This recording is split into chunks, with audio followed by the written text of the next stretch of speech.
আমাদের সাজগোজ দেখে আশা করি তোমরা বুঝতেই পেরে গিয়েছো যে এটা কিসের ব্লগ হতে চলেছে। হ্যাঁ, এটা সরস্বতী পুজোর একটা ছোটখাটো ব্লগ তোমাদের সাথে শেয়ার করছি। তো চলো পুরো ভিডিওটি দেখতে থাকো, বেশি বড় নয় কিন্তু দেখতে থেকো, ঠিক আছে? তার আগে জানাও তো আমাকে, দাঁড়াও আমার সঙ্গীটাকে ডাকি, একটুখানি বুরুত করে দেখা দিয়ে আবার পালিয়ে গিয়েছে। দাঁড়াও ডেকে তোমাদের সাথে দেখা করছি। এই তো আমি আমার সঙ্গীকে নিয়ে চলে এসেছি। আগের বছর আর এবছরের সম্পূর্ণ অনেক পার্থক্য বল। কোথায় যাচ্ছি আমরা এখন? পুষ্পাঞ্জলি দিতে আমাদের স্কুলে। না, আমাদের স্কুলে পুষ্পাঞ্জলি দিতে যাচ্ছি, কারণ আমাদের ওখানে মন্দিরে এবছর পুজো হয়নি, ওই জন্য আমরা পুষ্পাঞ্জলি দিতে যাচ্ছি। ক্যামেরা ধরতে শিখলাম না এখন। আমাকে আমাকে কেমন লাগছে? খুব সুন্দর। এই তো আমরা স্কুলে চলে এসেছি। দাঁড়াও একবার তোমাদের ভেতরটা দেখাই যে ভেতরে কি কি। এই যে আমরা তখন গিয়েছিলাম বেলা 10টা কি 10:30 এরকম, তখনও পর্যন্ত কোনো জোগাড় জান্তি হয়নি পুজোর।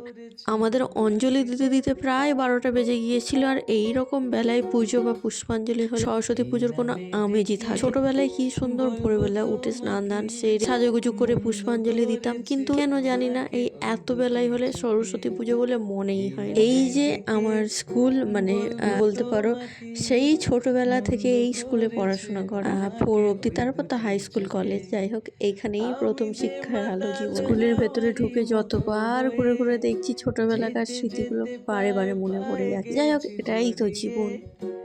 আমি যে মাতাল হাওয়ারি মতো হয়ে ফুল ফুলে ওর মাথায় চলে গেছে।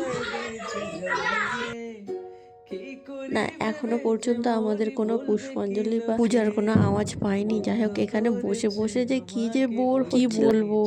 যাই হোক ঘন্টা 2 বসে থাকার পরে তারপর শেষ অবধি অঞ্জলি দেওয়ার ডাক এলো। অঞ্জলি তো দেওয়া হয়ে গিয়েছে, এবার আমরা কোথায় যাব ঘুরতে সেটাই হচ্ছে দেখার। আমরা বেরিয়ে তো পড়েছি, কিন্তু কোন দিকে যাব সেটাও জানি না এখনো পর্যন্ত। চলো কোথায় যাই দেখাই। যে টোটোতে উঠে পড়েছি। হ্যাঁ, অনেক ভাবনা চিন্তা করার পরে যাচ্ছি আমরা কলেজের উদ্দেশ্যে। আমি এমনই একটা মানুষ যে আনন্দতে পড়লে ফোন বের করে যে ভিডিও বা ক্লিপস নেবো সেটাই ভুলে এই যে স্টেশনে চলেও এসেছি, কিন্তু ওই দিনকে ট্রেনটা এতটাই লেট ছিল যে কখন থেকে ওয়েট করছি, ট্রেন আসার কোনো পাত্তা নেই। চলো তোমাদের সাথে ট্রেন থেকে নেমে দেখা করছি। এই যে ট্রেন থেকে নেমে গিয়ে সবার প্রথমে চোখ গেল কুলের বস্তাগুলোর দিকে। যাই হোক এখনো পর্যন্ত কুল খাওয়া হয়নি যেহেতু পুজো হয়। এই যে আমরা নেমে গিয়েছি, এরপর থেকে না আর কোনো ক্লিপস নেওয়া হয়নি।